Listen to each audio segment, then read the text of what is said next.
Assalamualaikum teman-teman, bagaimana kabarnya?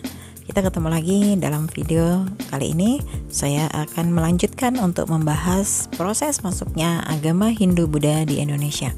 Mudah-mudahan teman-teman semua dalam kondisi yang selalu sehat ya.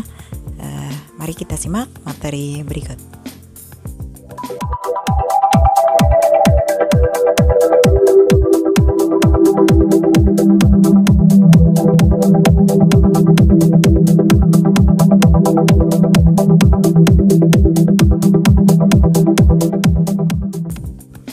Kita akan melihat jalur pelayaran sebagai jalan masuknya Hindu-Buddha. Hubungan dagang India-Cina semula dilakukan melalui jalur darat atau dikenal dengan jalur sutra. Dikatakan jalur sutra karena komoditas utama yang diperdagangkan adalah kain sutra. Memasuki awal tahun Masehi, jalur sutra ini mengalami banyak gangguan dan akhirnya dialihkan melalui jalur laut.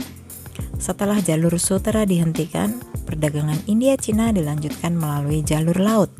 Dipilih Selat Malaka sebagai jalur pelayaran karena merupakan jalur penghubung yang terdekat dengan Pulau Indonesia. Pulau Indonesia menjadi daerah transit atau pemberhentian dan terjadi kontak hubungan antara pedagang India dan Cina dengan masyarakat Indonesia. Selanjutnya, pengaruh Hindu-Buddha yang berasal dari India berkembang di Indonesia. Pedagang yang lebih dahulu sampai ke Nusantara adalah para pedagang dari India dan Cina. Melalui jalur perdagangan merekalah agama Hindu-Buddha mulai hadir di Indonesia. Kita semuanya tahu kalau masing-masing dari agama Hindu-Buddha memiliki kerajaan yang sangat besar di Nusantara. Contohnya Kerajaan Sriwijaya yang merupakan kerajaan agama Buddha dan Majapahit yang merupakan kerajaan agama Hindu. Untuk lebih jelasnya, kita akan melihat bagaimana mereka bisa masuk ke Nusantara. Menurut para ahli sejarah, cara masuk dan proses penyebaran agama Hindu-Buddha di Indonesia terbagi menjadi dua, yaitu masyarakat Nusantara berperan pasif dan masyarakat Nusantara berperan aktif. Yang pertama, masyarakat Nusantara berperan pasif, maksudnya adalah masyarakat Nusantara mempelajari agama Hindu dan Buddha melalui masyarakat India dan Cina yang datang ke Nusantara. Sedangkan masyarakat Nusantara yang berperan aktif, maksudnya masyarakat Nusantara belajar langsung ke India dan Cina untuk mempelajari agama tersebut secara mendalam, kemudian kembali ke Nusantara sebagai penyebar agama tersebut. Dari dua cara tersebut, muncul 5 teori tentang masuknya agama Hindu-Buddha. 3 teori untuk yang berperan pasif dan 2 untuk yang berperan aktif. Nah, ini adalah teori-teori yang dimaksud.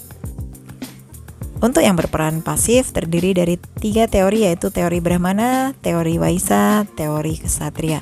Kemudian untuk yang berperan aktif terdiri dari teori arus balik dan teori Sudra.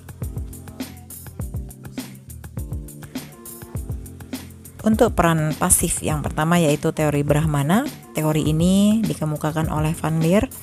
Ia mengemukakan bahwa para kaum Brahmana diundang datang ke Nusantara karena ketertarikan raja-raja yang berkuasa dengan ajaran agama Hindu dan Buddha, sehingga raja-raja tersebut mendatangkan para kaum Brahmana untuk mengajarkan agama tersebut untuk raja dan rakyatnya. Kemudian teori yang kedua yaitu teori Waisya.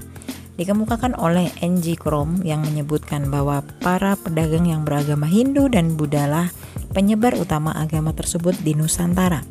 Karena perdagangan pada zaman dahulu menggunakan jalur laut dan tergantung pada angin, ketika para pedagang ini menetap di Nusantara, mereka memperkenalkan agama dan kepercayaannya kepada masyarakat. Kemudian yang ketiga, teori Ksatria.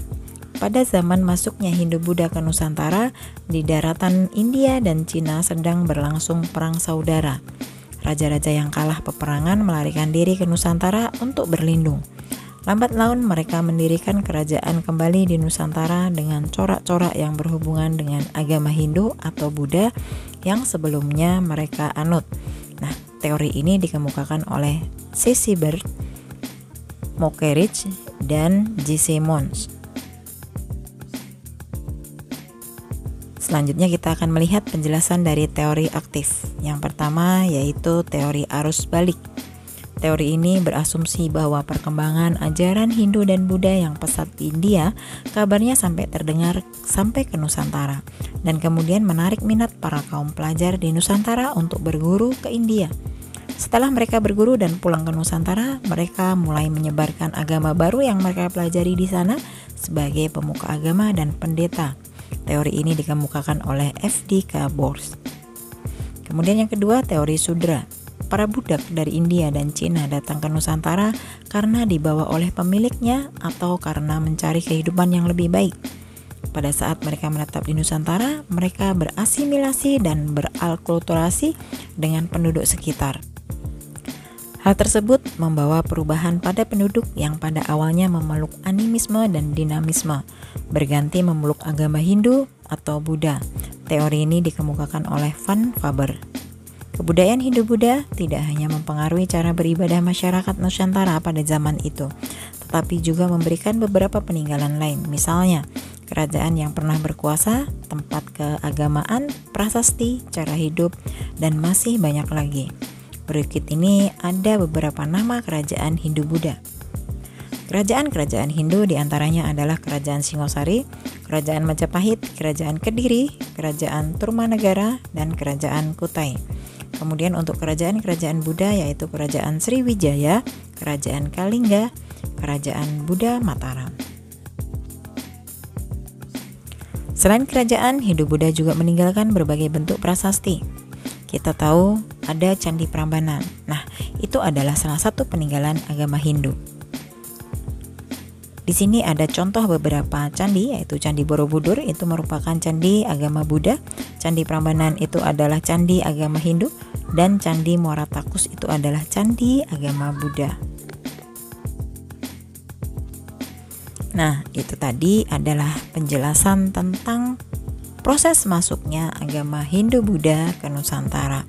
Mudah-mudahan materi ini bisa memberikan tambahan pengetahuan untuk kita semua, bermanfaat untuk kita semua. Kita ketemu lagi di video berikutnya. Terima kasih telah menonton video ini. Wassalamualaikum warahmatullahi wabarakatuh.